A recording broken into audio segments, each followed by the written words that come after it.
welcome back everybody to HVAC R&D, Rhydon and Dennis. We got a good show here tonight. We got the vibe going. We got a guest on here. I'll let Rhydon introduce him, but we got a guy from EGIA.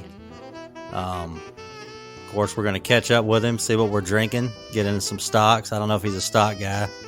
Hopefully not right now. He's not. Maybe he can wait to get in on that. But without further ado, let's get it going. Yeah, come on.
So what's up, HVAC crew? Rhydon here. Welcome back to the show. Yes, Dennis and I do have a guest tonight. We're very happy to welcome Lucas Ehrbar from EGIA.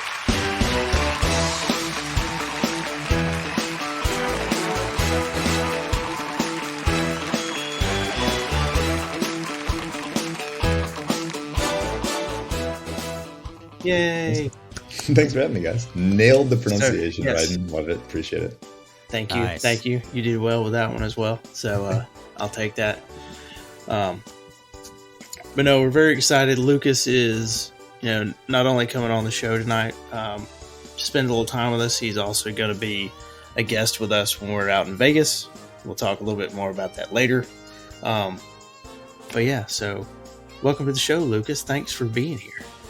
Thank you. Appreciate you guys having me. Should I do some sort of, I don't have an intro prepared, but do you want me to give you a quick upshot or something? Sure. Go for it. All right. I had to memorize an elevator pitch, right? I'm in marketing. So I'm Lucas Ehrbar. I'm the Director of Communications and Marketing Partnerships for EGIA, and I'm the Director of Communications for the Egi Foundation.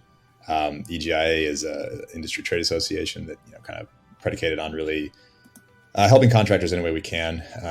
All of the training, stuff like that, outside of basically technical training, but soft skills, so to speak. You need to learn, you want to do a class on marketing or accounting or financials. You want to go to a workshop on any of that stuff. You need, financing programs. We do all of that.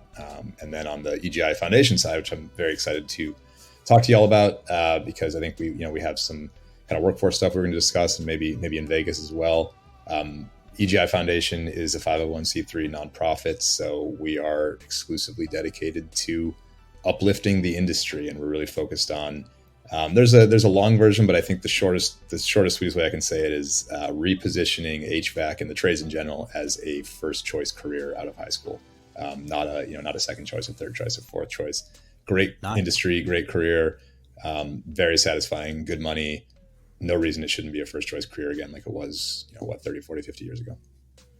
I couldn't agree more with that. I know that's something Dennis and I talk about a whole lot is, there are so many people. I know Dennis and I are in our 30s.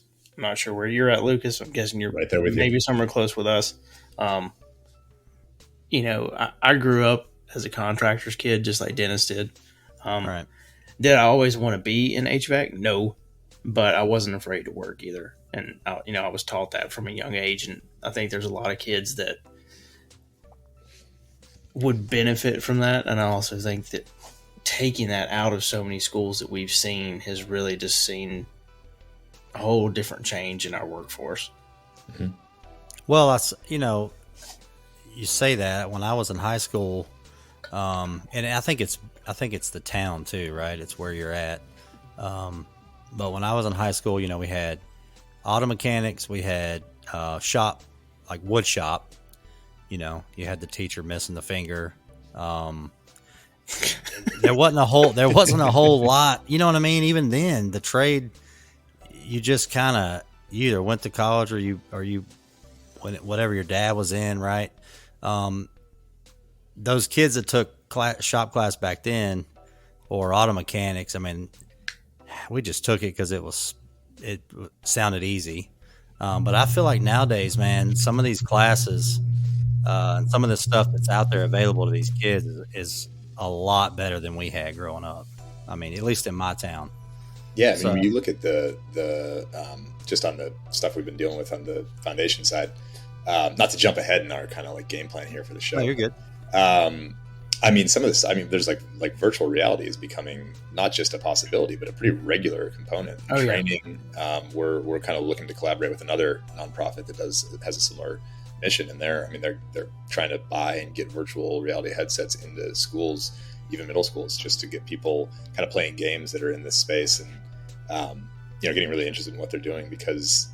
I don't know. It's just like it's the image of it has changed or has disappeared even where people don't know what it is when, there's pretty exciting stuff happening there. And you don't because it is a slightly different kind of educational path doesn't mean it's not just as interesting as every other educational path. Right. And right. Part of the problem lies with schools, right. Where I think they're probably largely graded on how many, the school itself on how many kids they send off to four-year university, right? Oh yeah, and that's a big problem. Where it's even when they see somebody who is like, this person either seems excited about this or maybe just isn't wired for academia. Not everybody is meant to be an English major or a business major or an HVAC tech, right? All three of those vocations have three different kind of mindsets, but somebody's like, well, I mean, my bonus depends on sending them to four-year university, so let's go.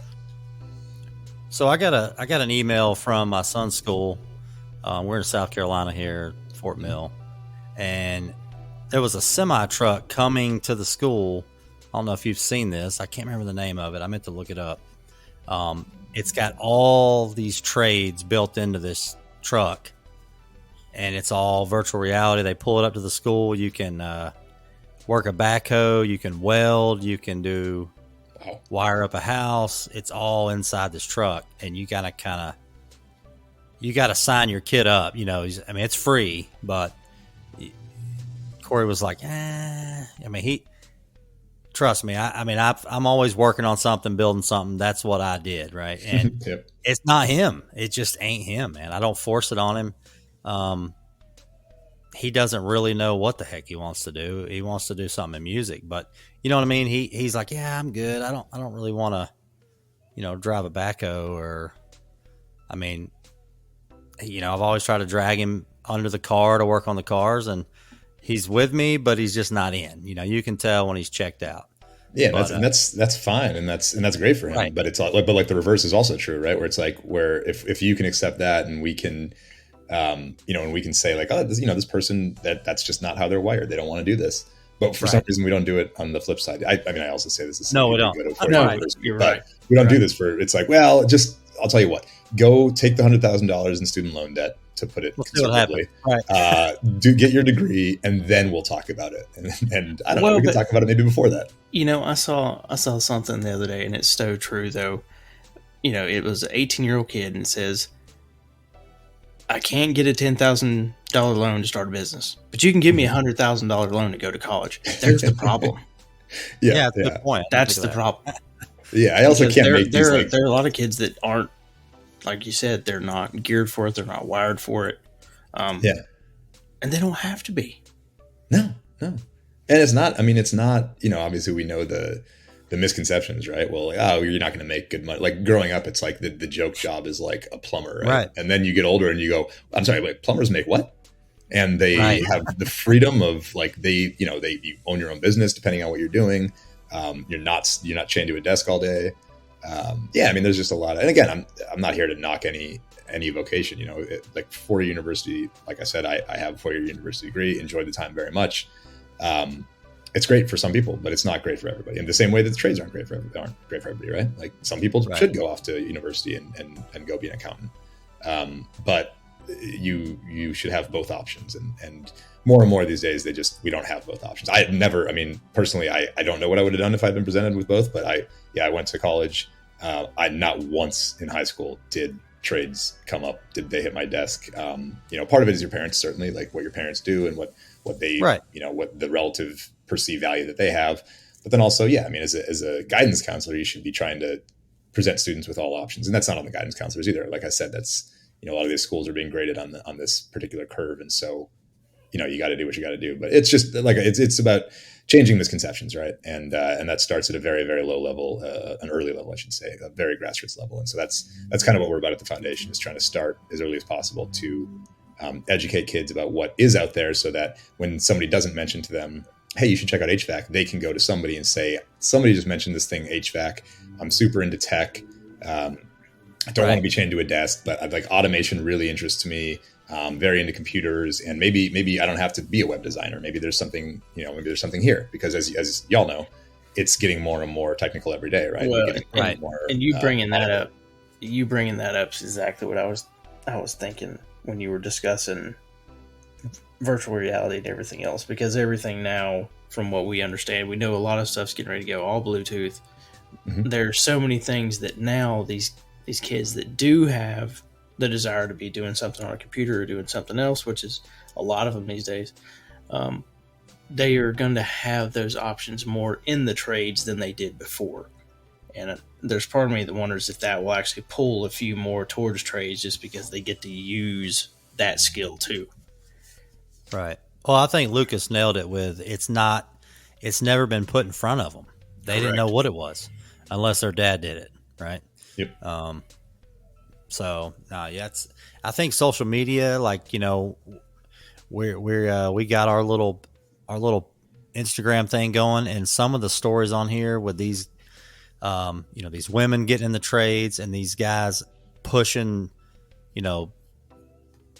trade jobs, I think social media is really helping, because it shows, you can kind of see in the day, a day's work, in the life of a trade guy. Day in the life of the trade guy.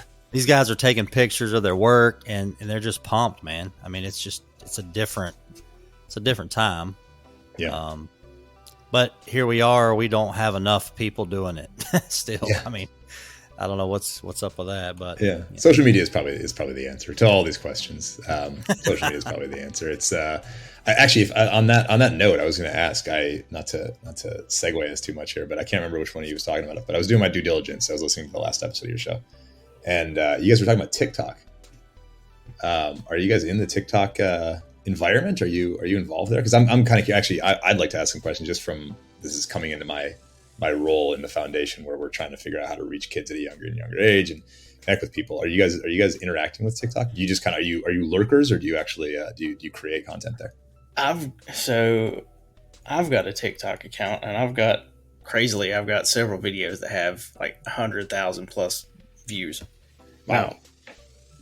Two of them happen. It's definitely a platform for that. I mean, but none of that I did was for HVAC. Now I've done posts where I talk about, being a sales guy and the weird things contractors will say.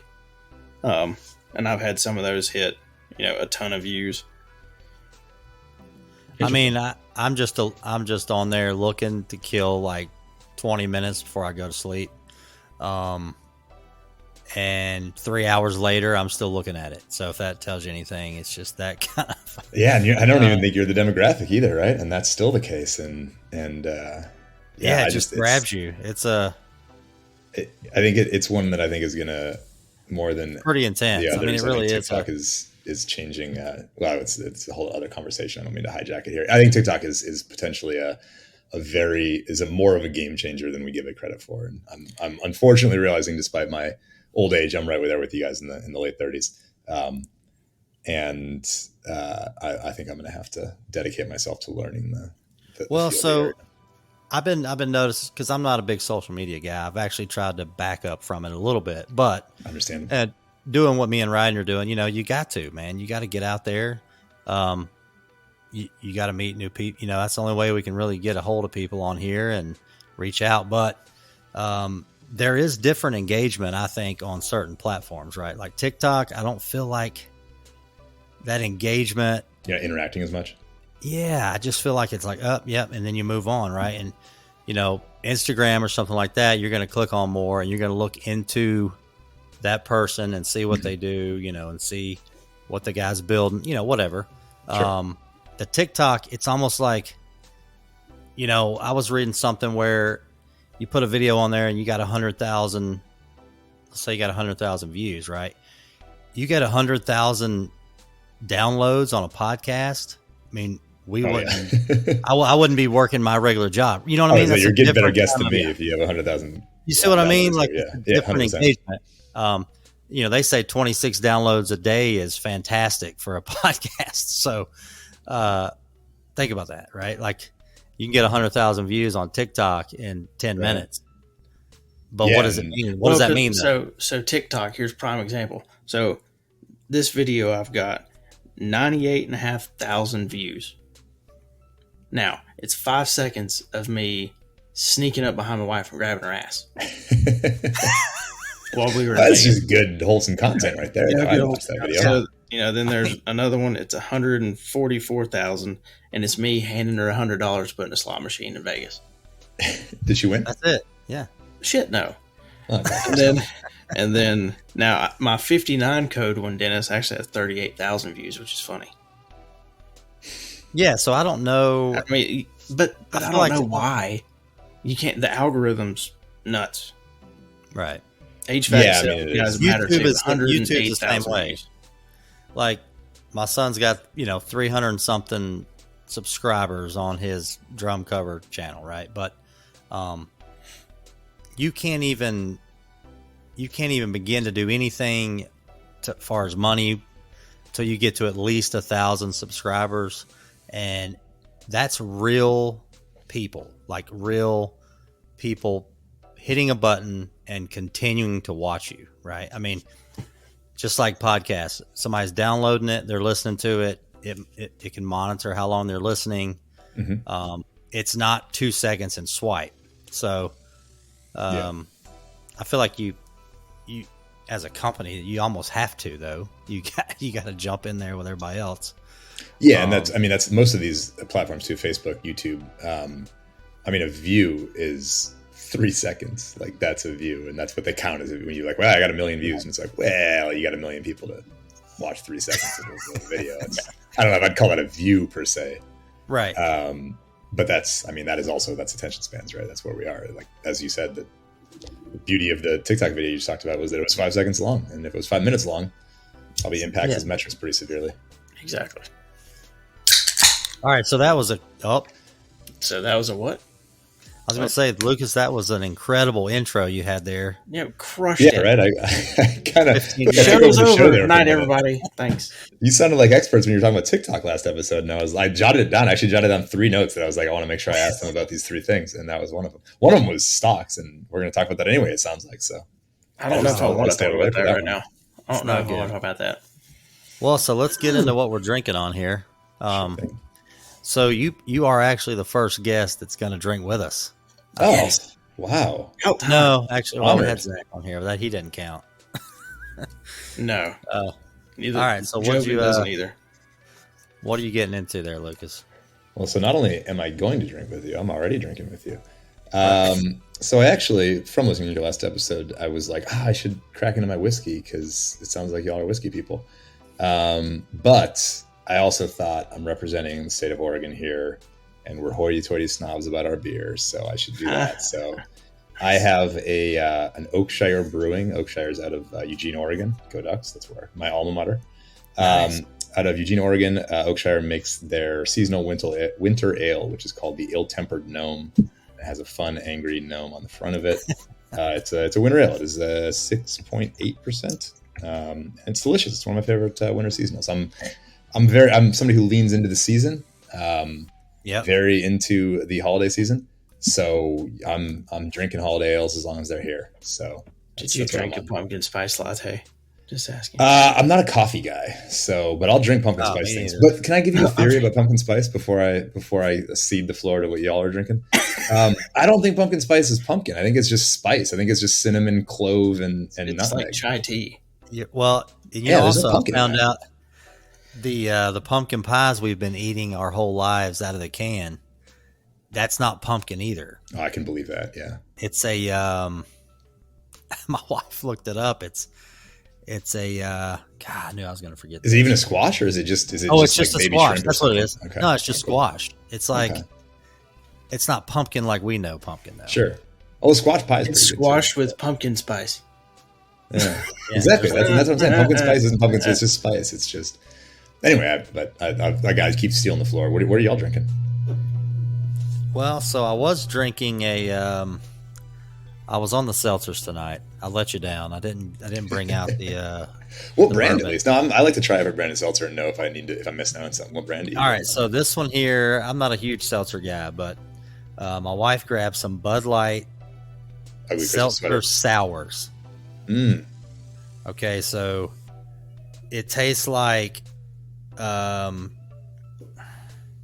so the green apple one tastes like what's the Jolly Ranchers? sour? No, it tastes like a Sour Patch Kid. The candy. Oh, yeah. Nice. I mean, it's tart. It's or Jolly Rancher, whatever. I mean, we let my son take a little sip of it, and he's like, "Oh boy, he's 16." You know, I we're was like, like- take a sip of it I because he can kinda smell like- it. He's like, "What are y'all eating in here?" I was like, Yeah. I kind of thought he was like 6 actually when he said that. I was like, all right, I'm not here to judge. I mean, if No, 6-year-old no. wants to have some seltzer, he wants to have some seltzer. It's only 5%. Now you. Yeah, we're you always laugh standing at around the that. kitchen. You laugh at that, Lucas. So, Dennis, I think I've told you this. So, my grandmother was brilliant, but she had no common sense. She was the first woman to graduate from Chapel Hill's pharmaceutical school. She was the first female pharmacist in the state of North Carolina. However, Wow. in her brilliance, when I would go and hang out with her in the afternoons, when I was like 5 or 6, we would go sit on her back porch and we would drink Seagram's wine coolers because she didn't realize there was alcohol in them. So Nice. my grandmother, who is a pharmacist, had no idea that a Seagram's wine cooler was an alcoholic beverage. Well, that wasn't on the pharmacy file. Well, that worked out for you. So I blame her for my tolerance to this day. But yeah. I also thank her for it at times too. But yeah, so no judgment So what on are you the 5 drinking? and 6-year-olds drinking. You drinking Boone's Farm then tonight? No, no Boone's Farm. Oh no. Manischewitz. On the rocks, please. Thank you. No, I actually am finishing off a little bit more of that Belvine Oak Cast or Caribbean Oak Cast. I didn't open the new Whistle Pig yet. Can I ask? I jotted down a question on this very topic. This is one of my questions was on the "What are you drinking?" topic. Do you mind if I ask Go a for it. question? It's a series of questions. It's a couple questions. I'm also a fan of Woodford Reserve. I thought it was like a very hoity-toity bourbon. Like I thought it was like very spendy, and then I'm a relative novice to the whiskey game, so I'm still kind of like learning this stuff out. But and then I went to the liquor store and was like, wow, it's much more affordable than I realized. Like it's Right. $40 or something. Yeah, it's not bad at all. Yeah, very good at the price. And but you guys were talking about rye and double oaked, and I'm not familiar with either of these. And I like rye. In fact, I have. You just said it. I have a Whistle Pig rye in my cupboard right now. Which I was going to say, I which have yet Whistle to Pig try any rye. Is it the I haven't 6 tried year? rye yet. I think. What are the other options? What's more than 6? Is there Yeah, 12? let's see. I think there's Piggyback is the 6-year rye, which is what I've got one of those. I think if there's a 12-year rye, I think it's 12. Okay, and I think there Like, is, if and they then make one. and then the one I didn't open was like their new Roadhouse rye. That's a Interesting. Whistle Pig, but I didn't Yeah. open it because I swear, But dude. so- Yeah, the Woodford double oaked. So that's a bourbon. That's a bourbon. Yeah. The Yes. double oaked? Okay. Like I said, it looks like the same bottle. It's just dark. I mean, it is dark. It's almost black. Interesting. It's good. Good though. It's Yeah. smoky. Okay. I like Yeah, I mean, I'm with you. Like I thought I drank Crown and stuff like that for the longest time, and I started getting into bourbons and got me some Woodford. Man, I was living it up, and all my buddies are like, "No, man, you got to get Willet, and you got to get this Buffalo Trace, this and that." And I'm like, "Whoa, hang on a minute," and like they done moved on from Woodford, but it's not worth. Sorry, Buffalo no, Trace is far better. Sorry, Buffalo Trace Woodford is but it's better. not. But it doesn't live up to the hype it gets. Now the bottle, cool as shit. I give him that. Sure. I do love Basil Hayden. That might be my go-to. Basil Hayden's good, but I also feel like most of these are the same 3 companies making all of them. Like unless you go local, I feel like the big national ones, Basil Hayden, Woodford, Buffalo Trace is the parent company. But a lot of these, you look at the label and you're like, Buffalo Trace Distilling Company, and it's like, okay, well, that's not really the little local that I was told it was. Right. But yeah, no, I'm a big fan of all those. So yeah, it's I keep asking people like what their opinions on these, because I'm probably like less than a year. I've been like, all right, I'm doing it. It's the final frontier. Let's get into brown liquors. Let's do the whiskey properly. So I've been like, and I'm like a researcher, so I like did a lot of research before I went to the liquor store to buy my first one. And Irish whiskey seems to be my channel so far. Well, see, and I was gonna say I flip flop back and forth between Scotch and bourbon, and like I'll drink Belvines, I'll drink Chivas, which I just opened a different Chivas last week. I can't even ever remember. Was it Missouri or Mizuno or something? It's a Japanese. Yeah, sure. Yeah. The Japanese ones are nice because you get that. But it's real good and smooth. Yeah, you get that smoky. I mean, it sounds like what you're talking about with the Woodford Double Oaked is you get the smooth, you get like the smokiness, but with a little more smooth in the scotches, which is kind of what you get with Japanese, it seems like sometimes. Well, and see, the one I'm drinking right now, that Belvine Scotch, it's a 12-year aged in a rum barrel. Oh, interesting. So it's got a completely different finish. It actually ends up, even though it's a Scotch, it ends up tasting similar to like a Reposado tequila a little bit with a rum. It's interesting. It's a different mix. Yeah, that sounds very good. If I can have one more like just quick segue, not even segue, but just like weird aside. I just got back from Belize. First like long-term vacation I've had in I don't know how long, but was in Belize for 10 days, and that gave me a taste for rum like you would never. I mean, the local Belizean rum is. Yeah, I haven't quite adopted the taste, but they have their own style, and they have coconut rum that is not like that terrible Malibu rum we have here in America. Right. Yeah, it doesn't taste like sugary. It tastes like you're drinking rum that has shreds of fresh coconut in it. And then just in general, just their rum is fantastic. So now I'm like, well, I got to become a rum guy now too. I got to become a whiskey guy. I got to become a rum guy. It's not enough time. Like I told you guys, it's a hobby. Or there you go. Or a vice, or both. Or a vice. It might be both. All right, so we can jump into just a little bit of sports here. I know you said you're a sports guy. Any NFL? You big on NFL? We had some pretty sweet games this weekend. Yeah, so I feel the need to like preemptively rationalize why I'm a fan of the team I'm a fan of, because I'm going to say one of those teams that you're like, oh yeah, right, you like Man U and the Yankees and the Chinese diving team too. Oh, so you brought up Man U, so at least we can talk about real football. Thank God. Gosh. Yeah, real football, huh? Aren't you both in the Carolinas? So you got South and North, right? Yep. So you're the one North Carolina soccer fan? I'm a huge Liverpool fan. I've been a Liverpool fan since I was like 15 or 16. But that's not really the demographic there in Charlotte, is it? Well, I didn't grow up in Charlotte either. I grew up in a little tiny town in the mountains with like 10,000 people in my county. Oh, so even more of a Liverpool kind of place. It makes even more sense. Yeah. If it turns out like Atlanta United did, which that's where I'm from, and I was going to Atlanta United games in Georgia Tech Stadium, which that's when they first came in, and they were like, holy cow, Atlanta is a soccer town. Like, who knew, right? Yeah. I didn't grow up, we didn't grow up with any of that. It was baseball, football, basketball. So then they had to move them to Mercedes-Benz Stadium, and they pack it out way more than the Falcons. Like, they literally pack out Mercedes-Benz every game. And it's an insane atmosphere. I mean, I know it's MLS, which soccer guys are like, eh. But, you know, Charlotte's getting their team. Oh, the expansion draft was tonight. I just didn't look to see who all we picked. I mean, I think it'll be sweet. I think it'll be big. I think it'll do really well. Portland is very much that as well. Portland has become a soccer town in a pretty major way. They just played for the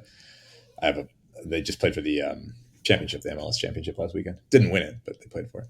And it's very much, it is, I mean, we only have two. We have the Blazers, and then if we're counting MLS as one of the major leagues, which is a big if, but, you know, Blazers, and then that's it, and then maybe Now, did you grow up in Oregon, Lucas? I did, yeah. I'm a Portland native, yeah. Which is all the more reason why. That's right. I was going to preemptively rationalize my. Did you grow up a Cliff Robinson fan? Oh my God, yeah, Uncle Cliff. I went to his basketball camp 2 years in a row. So met him a couple times. I have a picture out in my living room of me and him, signed by Uncle Cliffy, R.I.P. of course. And love Cliff Robinson. I did too. He was. What's the connection? Why Cliff Robinson for you? That was one of them. And then I remember when I was growing up again in the middle of nowhere, we had ABC, NBC, CBS, and sometimes Fox if I went and turned the antenna manually. But I remember the first basketball game I ever had was NBA Live 95. Oh, yeah. I always played, and for some reason, I randomly picked a team the first time I played, it was the Blazers, and I always played with them from there on out forever. Yeah. Yeah, that'll happen. I mean, that's where was this? Where was this random mountain town? So I grew up in Bryson City, which is North Carolina. It's in North Carolina. Everyone thinks it's Tennessee. It's not. It's an hour west of Asheville. Go tourists. Tucked up in the park. It's where the Polar Express is that everybody advertises all around this part of the country every year. For the Great Smoky Mountains Railroad. Nantahala Gorge is right there. That's where they did all the the kayaking and stuff for the 96 Olympics was there. And then Fontana Lake, which is one of the biggest man-made lakes in the country, is right there. So I don't think I realized how cool. The 96 Olympics were Atlanta, right? Mm-hmm. Yeah. Okay. Yeah, but I was going to say, I was 13 or 14 going down there. That was insane. I wish I'd have been older, but to experience it a little better. We went to a USA versus Japan baseball game in the old Fulton County Stadium down there. It was pretty neat. Nice. I think I remember this because randomly as a small child, despite growing up in Portland, was an avid Jeff Foxworthy fan. And I remember in an album of his, he dropped that the river they were doing the rowing, the I don't know what it was, canoeing or one of the rowing sports for the 96 Olympics was the same river as Deliverance was filmed on. So you got that going for it too, which is creepy. So, that was filmed in, let's see, Nell was filmed in Robbinsville right there.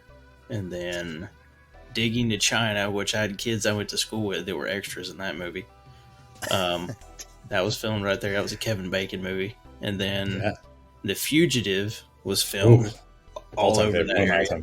So the scene where he drives through a little downtown after he breaks out of the hospital. Yeah. He actually drives through downtown Bryson City. Oh. And that was when they filmed that was a Sunday afternoon because we were in church. And I remember we stood on the front steps of the church and we watched the van Harrison Ford was driving go up the road in front of everybody. On a Sunday afternoon. Yeah. That's awesome. Love that movie. One of my all-time favorites. I watch it. I rewatch movies a lot, so I'm so I've seen that probably 25 times at least, and that's not even on the high list of rewatches for me. But that's love it. All-time classic. All right. So what'd you think of the games this weekend? Oh yeah, that was the question. Okay, so despite growing up here, my dad and all of his family. My dad grew up here in Portland, obviously, but his family, his family still lives in Green Bay, Wisconsin. So at least you caught your matches. Yeah. Sorry, what was that?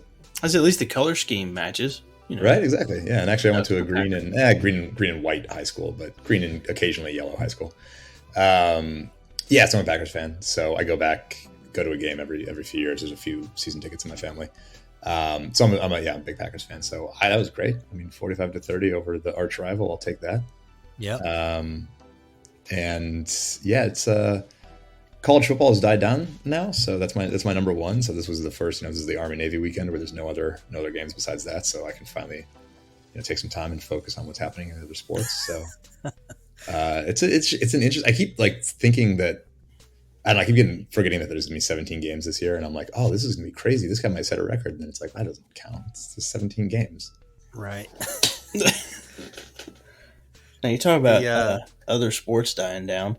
So to add to my weirdness of being a Liverpool fan, I'm also a big Formula One fan.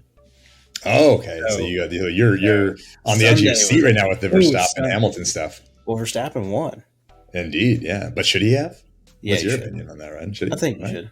I would rather see them fight it out than finish behind a damn safety car. But shouldn't they not let everybody pass though? If they they should. Just those people between the car though. I mean, everybody should get that option, right? No. Well, because they're letting back markers pass. Yeah. When former champions like Fernando Alonso is like, let them freaking race. Yeah, sure. Yeah. This is very unique fanhood for you from given the geographic. Oh, Rhydon's all over the place, man. He is all over the place. True. Well, so it's kind of like you said, he's where he was at, what he could get on TV. Yeah. Growing up, I know here in Charlotte, I meet a lot of people that they're not Panthers fans because, for one, they hadn't been in the league, a long time. And growing up, they could only get the Packers or their whatever was on TV. Mm-hmm. That's who they started pulling for. I've met a lot of Packers fans here, Cowboys fans. Redskins fans. We all know why it's Cowboys fans. Can't say that. Everybody in their 30s who's a Cowboys Washington fan. Football Club fan. Everybody who's in their 30s who's a Cowboys fan is a fan not because they got them on TV. It's because they happened to be winning championships when they were growing up. Yep. No offense to the listeners, but yeah, non-local 49ers and Cowboys fans who are between 35 and 45. We know why you made that choice. Even weirder. Yeah, that's tricky. So me and my son, we're from Atlanta. I was born and raised there. I was actually born in Marietta, where they moved the Braves to now. So we've only been here in the Charlotte area for almost 5 years. But Falcons, Panthers, they're in the same division. I can't just become a Panthers fan. Can't happen. So Falcons, obviously, for me. So me and my son always go to a game when they play the Panthers, just for the heck of it. So we went to the game this Sunday. That was my first time in that stadium here.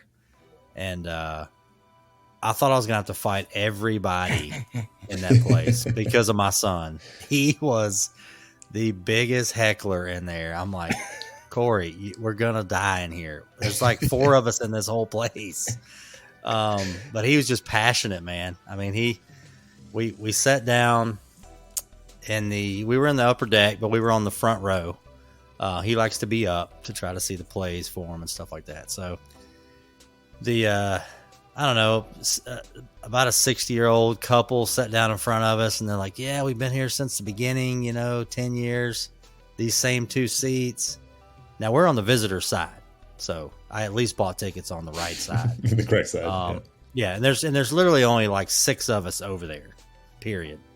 And we got all our Falcons gear on, and probably second quarter in, Cam Newton gets sacked, and my son's like, "You stink, Cam!" And this lady's turning around he can't say that. She's staring my son down. I'm like, we're at a football game here. I mean, yeah. I'm $350 in on these tickets. I mean, he can say whatever he wants to say. And sure enough, man, I mean, they left. They left at halftime. They left at halftime. Wow. Yeah. Well, what was so did everybody else in the stadium. What was Corey stadium. saying though? God. Oh, he was like, "You stink, Cam." Cam No, Newton. no. When everyone was leaving at halftime, like, oh, there they go. Yeah, he stood up because here's the thing. Like, apparently here, of course, my buddies are going to beat me up over this, but everybody tailgates, which is fine, and they come in there, and halftime, man, everybody rolls out, and they go back out and hit all the bars, and you can see it. It looks like somebody stepped in an anthill. The stadium just drains, man. and my son stood up, and he's just like, "Yep, here they go." And here's all these dudes coming down the stairs, and I'm like, "Corey, stop." He's like, "Yep, here they go. They're out of here. Halftime, man. They're headed out." Of course, we were up by like a touchdown. It was, it was actually a game, and they roll out, man. And he told me on the way home, he's like, "Man, you don't think the players see that on the field? Like, their fans just heading out?" He's like, that would suck. I mean, you can't, and I said, "You know what, Corey, you're right." I said, and it's funny you talked about Green Bay. I was like, you go to a Green Bay game, that don't happen, man. You go to a Bears game, they're in to the end because it's a football town. I just don't think this is a football town. I mean, I don't know. It's just different. It's definitely different. Yeah, and they're a newer team too, and I mean, newer. That's what I mean. Guess, geez, it's not that new anymore, right?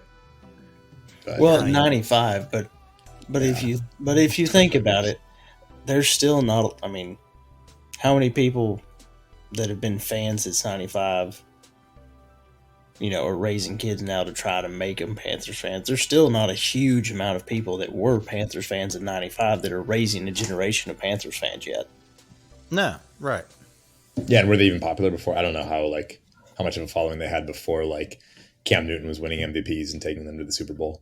Well, and I mean, they went to the Super Bowl before Cam, that was weird. But it still just wasn't. No, I still you don't really build a. Now, my wife has been fandom on Jake Delhomme back. Yeah, my wife's been a Panthers fan forever, but she was 4 when the Panthers showed up, so works out. Yeah, it's all she knows. Yeah, there just wasn't the the people that were in there. They were just kind of watching the game. It's like there wasn't no. I don't know. It just wasn't no edge to it. They're there to socialize. They're not there for the.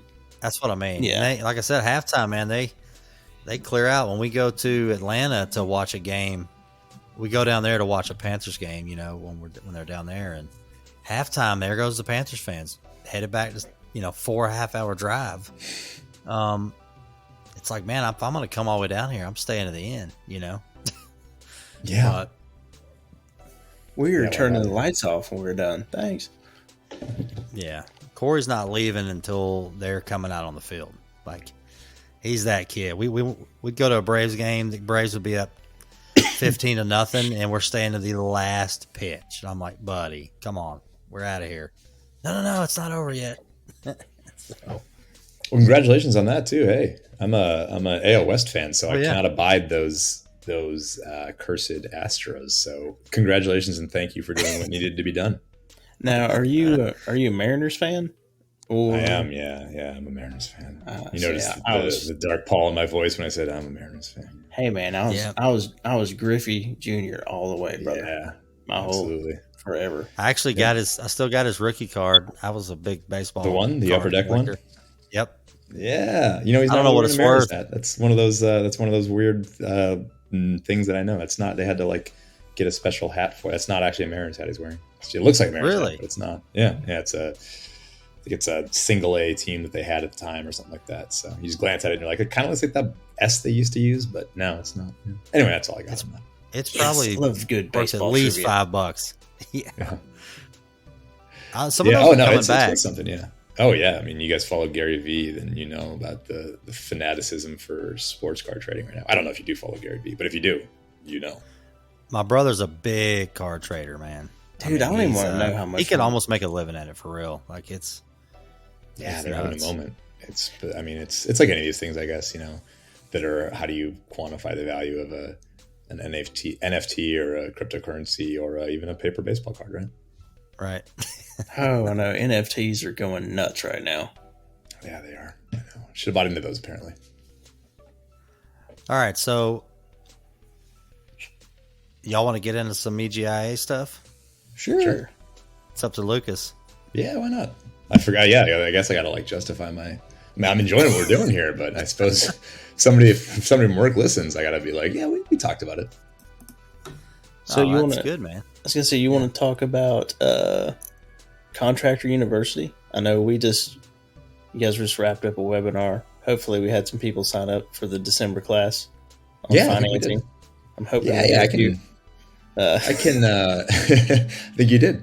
Yeah, I can just do a quick kind of what we're doing right now. I don't want to bog it down too much. Nobody wants to hear too much about that when we can talk about NFTs and monkey pictures. I keep seeing this on the internet. Like that's apparently the really valuable NFTs are all these like portraits of like cartoon monkeys. Yeah, for like $49,000, I'll get this cartoon monkey. That's a cheap one, I think. What happened if someone? It's like like somebody accidentally sold one because they listed it as whatever it was like 0.75 Ethereum instead of 75 Ethereum. And so they like accidentally sold it for only a few $1,000s as opposed to the millions it was supposed to go for. Whoops. Jeez. But yeah, we EGI, like I said, kind of gave y'all the upshot and we're very much focused on, a handful of things, but really continuing education is one of our main things. And particularly now as people have a little less time during the busy season to get out and get into, in-person workshops and stuff like that. We have a ton of sort of online stuff coming up. We do a marketing mastermind 360 workshop every month. I don't know how familiar you two are with, I know you guys are industry folks, so maybe you know some of the people we work with, but Marketing Mastermind 360 is led by Drew Cameron every month. I don't know if you guys know him, but he's a big, okay. Cool.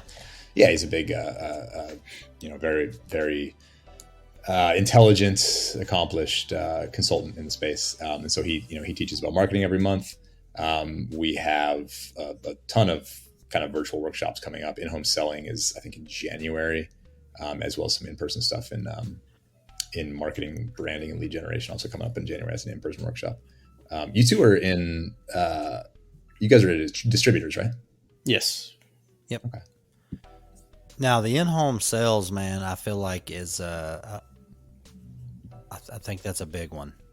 I know because I'm on the tech side.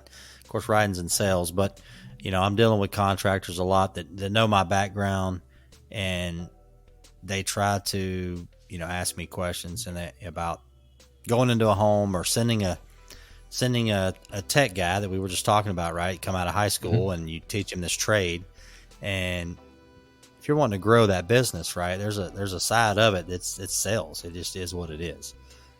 These guys don't go into this industry for nonprofit, right? I mean, so yeah, I mean, learning how to talk to a homeowner, comfortably, and I know a lot of guys will say, oh, you don't want to try to just sell them everything, but just to go in there and give them a price on a new HVAC system, that can be pretty rough on somebody. Like just giving somebody a number, telling them how much something costs that they probably, in their mind, they're like, oh, I wouldn't pay for that, but they got to hand that price over. Like it's a whole nother animal right there.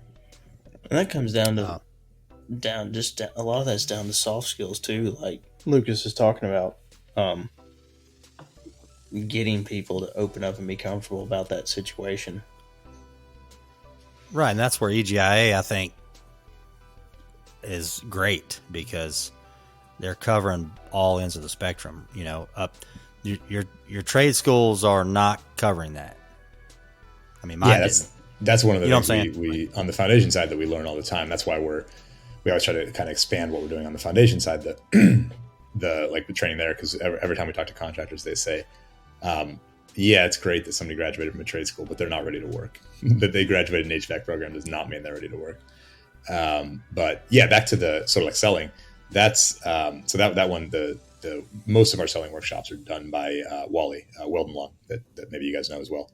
Well, see, when when I first started to interrupt you on Weldon Long, so Go ahead. I've met him twice, because when I first came into distribution, he was, I guess he was a speaker that was kind of contracted with our manufacturer for a couple of years. So Mhm. he did a couple of different workshops that we went to, or we participated in. I think both of them in Atlanta, and maybe one other place. No, one was in Atlanta, and then one he came and spoke at a different event we were at. So, one of these days, maybe we'll get a cool show like Weldon and Drew have, where we can sit around and smoke cigars and drink whiskey for EGIA. That'd be cool. Yeah. Gary's on there too. I mean, He'll get upset. you can smoke a cigar right now, Rhydon, if you want to. I mean, I'm That's not true. stopping you. What'd you say? Yeah. You could smoke a cigar right now. I mean, you're drinking, you smoke a cigar, Drinking, you good. smoking. Which is one thing. I'm not a salesperson. I am in marketing, but I would severely distinguish between marketing and sales. But one thing I do think is as somebody who's from marketing, I would say one thing I do know is how expensive leads are. Leads are very, very expensive. And so one way that you can increase your revenue without really increasing your marketing budget at all is by closing more sales, right? If you have 100 leads and you're closing 10 of them, and you can go from closing 10 of them to closing 50 of them, you didn't have to increase your leads at all. Leads are very expensive, and you're able to do that. So, it's just, and Wally's he's a New York Times bestselling author. So I mean, he quite literally wrote the book on this. It's not. I know one of his tenets that again, I don't mean to quote him, because again, it's really his space, but is high service, not high pressure, right? So you don't need to be one of those people that the people hate the idea of a salesman, right? Because they think of high pressure, but it's not about that. It's about solving problems for people, and and these are all things that we get into in depth in all these workshops. So any of these kind of in-person workshops, everybody is welcome to attend. Virtual workshops as well. EGIA members, we recently rebranded, so Contractor University, powered by EGIA, mycontractoruniversity.com. Contractor University members have free access to all this stuff, and that includes folks on free trials. So if you go to mycontractoruniversity.com, everybody is welcome to take a free 30-day trial, see if it's for you. So I also, again, I'm not a salesperson. I don't want to get too salesy on it, but I think we do a lot of great stuff that can solve problems for people. There's a very low pressure, no commitment way to check it out. I was going to say, I hear a lot, man, from contractors about kids come out of school and they're not ready. Like, that's all I keep hearing, and we got to fix that. Like, what's the deal with that? I don't know. The only answer I think is guys like you guys, and me and Rhydon have talked about it. About building a business type, just like you guys, where you bring a kid in, and Rhydon, maybe you can help me on this. We were talking about doing like a where you draft him, right? You make it like a where he signs in, and you have like he's a free agent, and you know what I mean? You almost have like a build. You hook him up. Have a build to take program, and have a build to take. I mean, it would be HVAC specific, right? But and then we also talked about there's a lot of times where people will say, well, can you take this kid and fix him, or can you take it? And I hate that word. People will say that, but they talk about what kind of experience do you want to have, to get a kid into trade school? What kind of experience do you want here, and here? Honestly, none. Just drive. That's it. Drive. Let's have a blank canvas and build him from scratch. Yeah. That's a. I'll make my one other plea here, and again, I'll just reiterate: EGI Foundation is a 501c3 nonprofit. So the foundation side of what we're doing, really, again, is just all about workforce development, trying to get more people into the industry.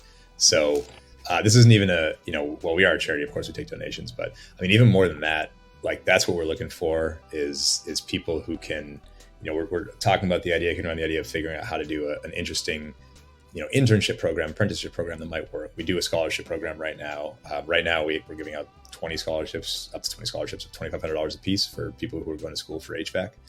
And that's what we're trying to figure out is how do we help uplift the industry, not just in terms of getting people into HVAC school, but also how do we fill in some of these gaps that do exist when somebody goes to school. And so we're talking about doing some internship programs. We're talking about doing just overall awareness programs and stuff like that. So that's my one plea that I would love to put out there is our websites are EGIA Foundation, EGIAFoundation.org. And then we also have a website that's very more focused on educating young people called alwaysindemand.com. And that really more even than money is people who have expertise, who have knowledge in these areas, who agree that there's an issue and would love to contribute time, advisory, knowledge, whatever it is. We're always looking for people that we can collaborate with that can kind of help us. Again, it's a 501c3 nonprofit. There's no competition with somebody else. We're all on the same page on this. There's organizations that do very, very similar stuff to what we do that we work with hand in hand because we're all in this together and we're trying to make a better industry. So just that's one plea I want to throw out there. I hate to be salesy, but I'll just throw that out there. No, that's not salesy at all. Yeah, for sure. So EGIFoundation.org, alwaysindemand.com, both those things. Do you guys do show notes or anything like that? Can I give out my email address or should I just spell it out? Go for it. Okay, so LEHRB, B as in boy, AR at EGIA.org. Just to put that out there, if you're somebody who has an idea or wants to help get the word out about the scholarship program or, just wants to get involved. Again, that's not necessarily a financial ask. We would love to work with anybody who is looking at the same stuff. And we can post some stuff. Yeah, we'll post some stuff. If anyone else wants to, if they they can reach out to us. We'll get you out to Lucas. If you got questions, we'll get you to Lucas. There we go. Don't even write down my email address. Reach out to Dennis and Rhydon. They got you. They'll send it on. And we can, or let them know that you're going to be in Vegas and we'll all get together in Vegas and chat about it, right? Yes, definitely come and see us in Vegas. Which, speaking of that, you got to pick your time slot, man. Should we draft your time slot live on air? Yeah. My priority is, so we have people who are going to be in Vegas to work a booth and talk to people. I'm going to be there largely when I travel, I typically, unless it's an EGIA event, I typically do it to try to get the word out about the foundation. So I'm just there to raise word about the foundation. So I'm elated to be there with y'all, and I'm excited that you will have me. And I am intending to make work whatever time works for you guys, because that's my priority, is being there for y'all. Nice. So option 1 got 11 to 12 on Tuesday, February 1st. Option 2, you've got 5 to 6, February 1st. Oh. I was going to say caveat is like, we're in Vegas, so if you say 8 a.m., I'm going to be like, that's not going to happen. Yeah, no, I wouldn't be there either. Yeah, so 5 to 6, we can all feel like better about ourselves if we do the "what are you drinking" segment, right? That's gonna. Oh, see, that's the question, because it's 5 o'clock out there. Can we drink on stage? Can we sneak? It's a performance, right? I mean, you got to be able to. It's Vegas. When we'll be in like 11, we're gonna have to ask for Bloody Marys, and then we're gonna feel like we're very like extra for that. So I think at 5 we can be like, just bring us some whiskey. So I think I'll take that. What is it? That's like a Monday or Tuesday? That's Tuesday. I mean, do y'all have a preference? We're gonna Tuesday, 5 to 6 sounds good to me. We're in Podcast Pavilion 1, 5 to 6. Everybody on Tuesday, February 1st. Come see us. Let's do it. Us three up there is going to look like a Ron White comedy show about to break out with all our highball glasses up there. Yes, that's what I'm hoping for. I mean, I know I was almost going to say like, do we drink while they're there? I was like, well, it's Las Vegas. I think we can do anything. Yeah. I would think. Yeah, we may even get. So apparently we have a sound guy. We might get some Magnum PI when you're walking up. Now we're talking. I know. I'm hoping we can have intro music there. Well, I mean, I felt obligated to wear an EGIA shirt, but if it's Magnum PI music, then it's going to be short shorts, Hawaiian shirt, and Detroit Tigers. Perfect. Yep, the Detroit Tigers. Always. Yep. Yeah, I'm excited for that. It should be a cool event. It's an enormous event, obviously. And we just had our EGIA just had our big annual conference, Epic 2021 back in. Sorry we didn't make it. We were supposed to be there, but we didn't. Yeah, we missed you, but we understand. But so I'm there for prep and startup, and I sell all the sponsorships and stuff like that. So I'm there to interact with our sponsors. So I'm there for like a full week basically. So it's taken me a good 3-4 months before I feel like I can get back to Vegas. It's a week in Vegas that's like 3 months in normal time. So what's your flight to Vegas? Or how? I don't book that early. Whatever Alaska's got for me. No, I'm saying how long is it? Oh, I think I want to say you get 750 miles each way. So that would be an hour and a half, 2 hours. Oh, okay. Yeah, not bad at all. Oh, you guys are a bit of it's a pretty healthy jaunt for y'all, right? A good 4.5. You got a layover somewhere? No, it's about 4.5. When you're coming out, when you're going against the wind, it takes a little longer. Yeah, is it direct? Yep. Okay, thank God. Now, when I went in 17, so she booked me through Salt Lake City, and the plane we were supposed to get on, something went wrong with the plane. Like they moved it and brought in another plane, but it took forever. By the time I got to Vegas that day, everyone's, when I landed, my phone's exploding because everyone's calling me. Where are you at? Where are you at? Why aren't you here? Why aren't you here? You're supposed to be here at 5. You're supposed to be here. It's like, man, I was stuck in Salt Lake City. Why didn't you fly direct? I didn't book the flight, man. Go talk to these people. But no, I never thought I was going to make it that day. And I swear, ever since then, like I've not wanted to book anything that wasn't direct. And then that's all I try to book. I mean, yeah, it's the move. I'm a like devout Alaska Airlines flyer, so coming from Portland, I have to go through Seattle with some frequency. But other than that, yeah, I'm trying to do direct, but I'll do whatever it takes to fly Alaska. Nice. Yeah, so we don't have that option over here. No, I suppose you wouldn't. Or American. Oof. We say American or American. Yeah, I mean that's all we got. American, here, American, or Delta, or Delta. That's less than ideal. You guys have that the new airline, Spirit and Allegiant. Isn't the new one out there? Breeze out there? Have you seen that yet? Not to us. It's a new one. It's mostly East Coast. It's kind of between more like, I guess Charlotte would be pretty big for it. It does like a bunch of like leisure cities, like not so much business travel. They're trying to get back to anyway. It's like the newest startup airline. But are you a gambler by chance? I'll do a little blackjack when I'm there. Okay, that's mostly it. I learned craps a couple years ago, but it was 4 a.m, so state dependent learning being what it is. I think I forgot all of what I learned. I say we're craps players. Mm-hmm. It was fun. It was a blast. I don't think you get blackjack has a little bit of it, but I don't think you get the community feel in anything like craps. Everybody's rooting for you and they're on your side. We're all in this together kind of vibe. And there's a little bit of that with blackjack, but it's not necessarily they're on your side as much as they're just pissed when you hit when you shouldn't have hit. Right. Whereas people are like actively rooting for you to do well in craps. So in blackjack, I'm always scared I'm going to sit next to that guy that's counting. Right. And I'm like, what does he want me to do here? Yeah, and you hit on a 16, and he's like, why would you ever hit on a 16 when the dealer is showing a 2, and you're like, I don't know, man, I'm just here to play the game. Right. I hit it on my phone. It works all the time. Exactly, yeah. Forgot to read the Hoyle guide before I came. Yeah, did y'all go out to like Palm Springs a couple weeks ago? I don't know if I'm allowed to say brand names or not. So the event in Palm Springs a couple weeks ago. We did not. Oh, okay. I didn't even know we had an event in Palm Springs. I don't know. Again, it's one of the you're talking about Hardy. There we go. I didn't know how I was allowed to say it. Yeah, you can say that. Yeah, okay. I know. I was like, you guys are distributors. I feel like that's probably your vibe, right? It's your wheelhouse. Yeah, we're Hardy members, but they don't pay the tech guy and the sales guy to go out there. We don't have the clout for that. I suppose that's why we do this. That's why we do this, so we can talk to cool people. There we go. Sounds good. All right, so I don't want to get into too much more. We got to save it for the. I was waiting to ask Lucas what he was getting made for dinner. I don't know. It's a surprise.